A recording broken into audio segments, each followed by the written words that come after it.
حشر کے میدان میں 7 قسم کے آدمی ایسے ہوں گے جو اللہ کے عرش کے سائے کے نیچے ہوں گے، جبکہ سائے کے سوا کوئی اور سایہ نہ ہوگا۔ ان میں ایک وہ ہے جو جوانی میں جو جوانی میں عبادت کرے۔ اور حشر کے میدان میں ہر فرد بشر سے 5 سوال ہوں گے۔ ان میں ایک سوال یہ بھی ہوگا کہ جوانی کیسے استعمال کی۔ یہ جوانی اللہ کی نعمت ہے، یہ اللہ کی دی ہوئی عطا ہے، اور یہ وقتی ہے۔ یہ جوانی جیسے زندگی گزر جاتی ہے، یہ جوانی بھی جلدی گزر جاتی ہے۔ اللہ کو وہ عمل پسند ہے جوان کا کہ جوانی کے اندر تقاضے اور ہیں، پھر بھی یہ اللہ کی عبادت کر رہا ہے، اپنے آپ کو گناہوں سے بچا رہا ہے۔ جوانی کے اپنے تقاضے ہیں، اپنی ضروریات ہیں، اور ان سب کا مقابلہ کر کے اپنی خواہشات کو، اپنے جذبات کو دبا کر رب چاہی اللہ کے چاہنے کو پورا کر رہا ہے۔ یہ جوان اللہ کو بہت محبوب ہے۔ لیکن وہ کون ہے جوان جو اپنے تقاضوں کو، اپنی ضروریات کو جوانی کے اس کو دبا کر، اس کو قربان کر کے اللہ کے احکامات کو پورا کرے گا؟ وہ جوان جس کے اندر اس کی فکر ہوگی کہ ہاں مجھے اللہ کے یہاں حاضر ہونا ہے، جواب دینا ہے۔ اپنے نفسانی تقاضوں کو کون قربان کرے گا؟ اس کو اللہ نے کلام پاک میں فرمایا ہے، وَمَنْ خَافَ مَقَامَ رَبِّهِ وَنَهَى النَّفْسَ عَنِ الْهَوَىٰ۔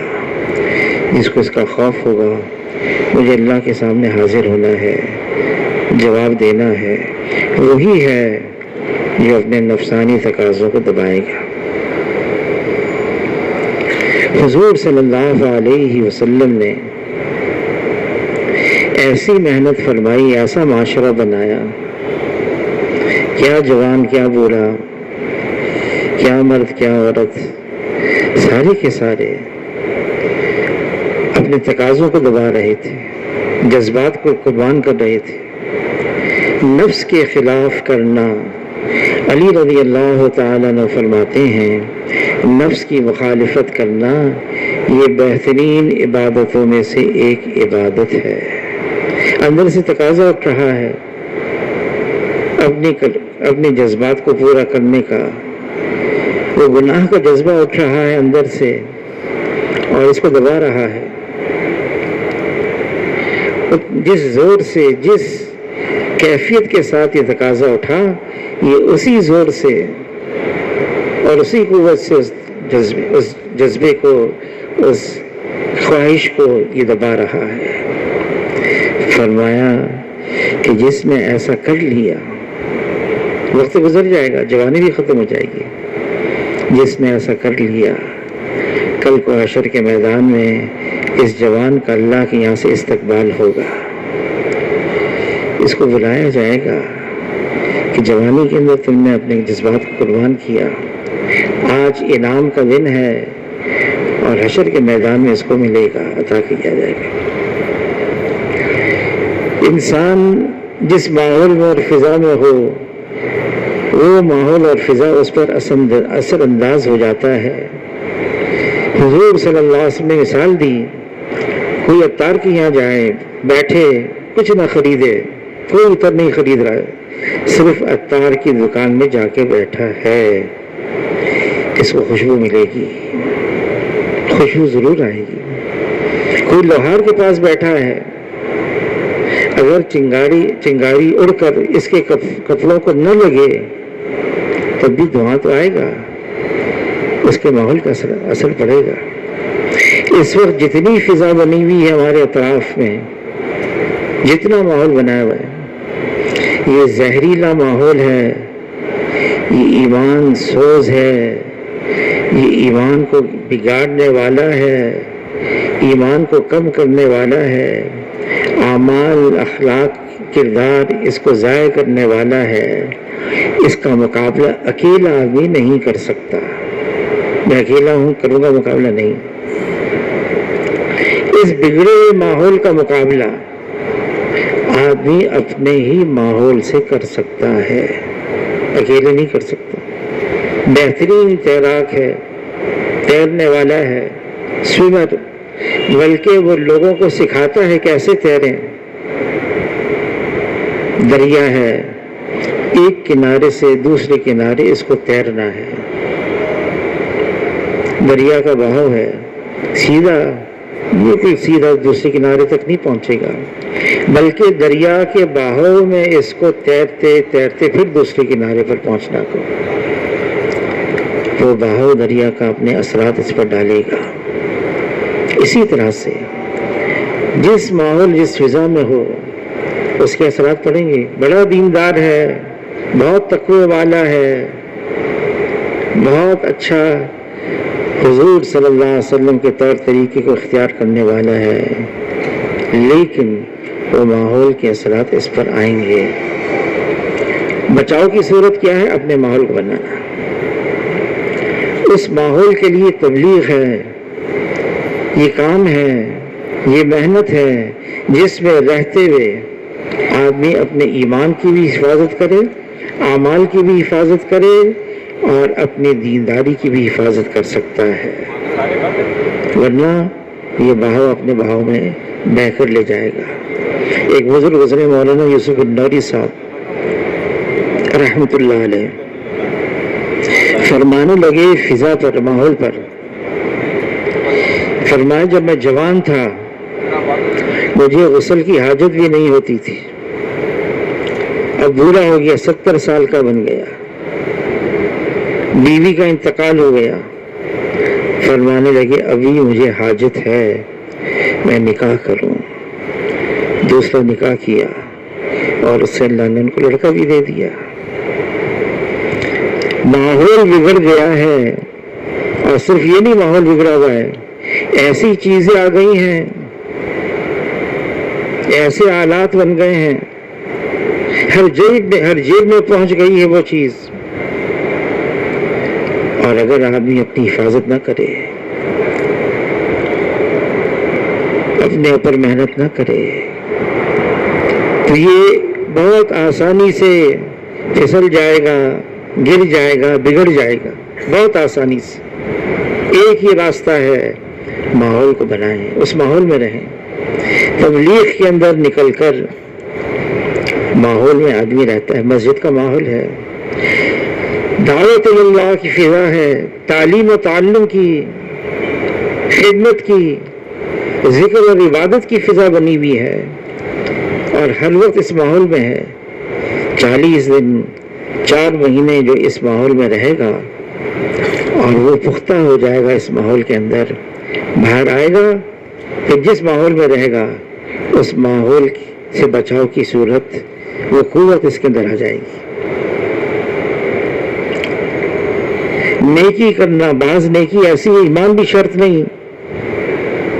مثال کے طور پر کوئی راستہ بھول گیا ہے، اس کو راستہ دکھا دیں، نیکی ہے، اس کے لیے ایمان شرط نہیں ہے۔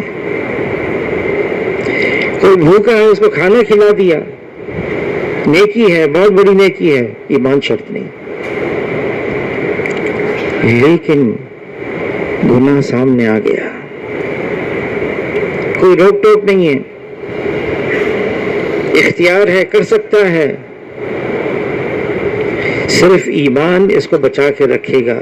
ایمان، من قال لا الہ الا اللہ مخلصا دخل الجنہ، جس نے لا الہ الا اللہ اخلاص سے پڑھ لیا وہ جنت میں داخل ہو گیا۔ پوچھا قیل وما اخلاصھا، کلمے کا اخلاص کیا ہے؟ فرمایا یہ کلمہ اس کو حرام چیزوں سے روک لے، بچا لے۔ ایمان اتنا بلند ہو جائے، ایمان کی سطح ایسی ہو جائے جو اس کو گناہوں سے روک لے۔ ایمان یہی انسان کو روک سکتا ہے۔ یہی وجہ ہے عائشہ رضی اللہ تعالیٰ عنہ فرماتی ہیں اگر پہلے دن سے شراب حرام ہو جاتی مجھے ڈر ہے کوئی مسلمان نہیں ہوتا۔ نماز پہلے فرض ہوئی مکہ مکرمہ میں جب حضور صلی اللہ علیہ وسلم معراج پر تشریف لے گئے اور شراب حرام ہوئی مدینے میں آ کر، اور جب حرمت کا اعلان ہوا شراب حرام ہے تو ایسا شراب کو پھینکا راستوں گلیوں میں، مدینے کی گلیوں میں کیچڑ ہو گیا جیسے بارش کے پانی کی وجہ سے راستوں میں کیچڑ ہو جاتا ہے۔ ایمان، یہ تبلیغ کا کام کیا ہے؟ ایمان بنانا ہے، پکانا ہے، بڑھانا ہے، بچانا ہے۔ یہ کام ہے ایسا کہ آدمی اپنے ایمان کی سطح کو بلند کرتا رہے، ورنہ یہ ایمان بھی پرانا ہو جاتا ہے۔ فرمایا جیسے کپڑا پرانا ہو جائے اس کے نقش و نگار دھندلے ہو جاتے ہیں، ایسے ایمان بھی ہو جاتا ہے۔ عرض کیا جب ایمان پرانا ہو جائے تو کیا کریں؟ فرمایا اس کو تازہ کرو، اس کی تجدید کرو۔ ایمان کو تازہ کیسے کریں؟ فرمایا اکثر من قول لا الہ الا اللہ، لا الہ الا اللہ کا تکرار کرنا یہ ایمان کو تازہ کرتا ہے۔ لا الہ الا اللہ یہ ایمان کا کلمہ ہے۔ لا الہ الا اللہ اس میں لا پہلے ہے، نفی پہلے ہے، انکار پہلے ہے۔ لا، اللہ کے علاوہ جو کچھ ہے وہ اللہ کا غیر ہے، وہ اللہ کے سوا ہے، اور جو اللہ کا غیر ہے وہ اللہ کے بغیر کچھ کر نہیں سکتا ہے۔ یہ فضا ہے تبلیغ کے اندر، اتنی دعوت دی جائے، یہ بول اتنے سنے جائیں۔ لا الہ الا اللہ اللہ سے ہوتا ہے، کسی سے کچھ نہیں ہوتا، صرف ایک اللہ سے ہوتا ہے۔ اتنا بولا جائے، اتنا سنا جائے کہ دل میں یہ رچ بس جائے، یہ دل کا حصہ بن جائے، یہ دل میں سما جائے، یہ دل کی آواز بن جائے، صرف زبان کے بول نہ ہو بلکہ دل میں حقیقت بن کے یہ لا الہ الا اللہ اتر جائے۔ اس کے لیے تبلیغ ہے، خوب دعوت اللہ، اللہ کی طرف بلانا، اور یہ ہماری ذمہ داری ہے بہت بڑی۔ حضور صلی اللہ علیہ وسلم کو اللہ نے آخری نبی بنا کر بھیجا، نبوت کا دروازہ بند کر دیا۔ اب حضور صلی اللہ علیہ وسلم کے بعد کوئی اور نیا نبی نہیں آئے گا۔ یہ دعوت اللہ کا کام اب امت کے ذمے لگا دیا۔ امت کے ایک ایک فرد کے، کوئی ہو کسی بھی زندگی کے شعبے میں وہ ہو، چھوٹا ہو بڑا ہو، جوان ہو بوڑھا ہو، مرد ہو یا عورت ہو، فرمایا آپ کہہ دیجئے یہ ہے میرا راستہ، کل ہذہ سبیلی ادعو الی اللہ، اللہ کی طرف بلانا میرا بھی یہ راستہ ہے، جو میرے متبع ہیں، جو میرے پیچھے چلنے والے ان کا بھی یہ راستہ ہے۔ میں بھی اس کام پر آ جاؤں، امت کا ایک ایک فرد اس مقصد پر آ جائے، اس کے لیے تبلیغ کا کام ہے۔ اسٹوڈنٹس کے لیے بہت آسانی ہے، پڑھائی کے دوران پوری توجہ پڑھائی کی طرف، اس میں کوئی کمی نہ آئے، پوری توجہ پڑھائی کی طرف۔ چھٹیاں ہو جائیں، اب یہ چھٹیاں اللہ کے راستے میں، گریجویشن ہو گئی، فارغ ہو گئے، اب 4 مہینے کے لیے۔ تو آپ حضرات کی چھٹیاں کب ہوں گی؟ اب خیر اب تو ایسے حالات بن گئے جس کو پوچھو وہ چھٹی ہی چھٹی ہے ہر وقت، جو جی ایسا ہی حال ہے نا۔ اگلے مہینے پیپر ہیں آپ کے، صبح سے آپ کے چھٹیاں ہیں نا، پڑھائی کر سکتے ہیں، مڈ ٹرم ہے۔ اچھا یہ بتائیں چھٹیاں تو ہوں گی نا آپ کو کبھی نہ کبھی، تو ان چھٹیوں کے اوقات اللہ کے راستے میں لگا دیں۔ ایک تو یہ میں بھی لگاؤں، میرے جتنے دوست احباب ہیں ساتھ پڑھنے والے وہ بھی چھٹیوں میں اللہ کے راستے میں نکلیں، تو جماعتیں بنائیں، خالی اسٹوڈنٹس کی نہیں، مخلوط بنائیں، کچھ محلے والے بھی ہوں، کچھ دوسرے احباب بھی ہوں، مل جل کر اور یہ جماعت بنائیں۔ تو آپ حضرات بتائیں چھٹیوں میں کون کون وقت لگائے گا آپ نے؟ ماشاءاللہ ہاتھ اٹھا لیے۔ اب یہ ہے کہ کتنا وقت لگائیں گے، یہ بتائیں 4 مہینے کے لیے کون کون تیار ہے؟ اور یہ 4 مہینے کب لگیں گے؟ ہاں جولائی میں، ہاں گریجویشن کے بعد، جولائی میں گریجویشن کے بعد، اور 25 اگست اور آئندہ سال بلال رضی اللہ تعالیٰ عنہ نے 1 مہینے کا قرضہ لے لیا، حضور سے عرض کیا اللہ کے رسول میں 1 مہینہ کا قرضہ لے کر آیا ہوں۔ حضور کی عادت شریفہ تھی، خرچ کرتے تھے، بہت خرچ کرتے تھے، تھا کچھ بھی نہیں، لوگوں سے قرضہ لیتے اور پھر اللہ بعد میں اس قرضے کو ادا بھی کروا دیتے اور لوگوں پر خرچ کرتے۔ بلال رضی اللہ تعالیٰ نے 1 مہینے کے خرچ پر قرضہ لیا، 1 مہینے کا قرضہ لے لیا۔ حضور صلی اللہ علیہ وسلم فرمایا اے بلال تمہیں یقین ہے 1 مہینے تک زندہ رہو گے؟ کیوں جی؟ تو کیا نیت ہے؟ ہاں ہمارے بڑے فرماتے ہیں یہ راستہ قابلیت نہیں قبولیت کا ہے۔ اللہ سے مانگے اے اللہ مجھے اس راستے کے لیے قبول فرما لے، اللہ کی طرف سے قبولیت آئے گی، اللہ خود اسباب پیدا فرمائیں گے۔ اس راستے میں قدم اٹھتے نہیں اٹھائے جاتے ہیں۔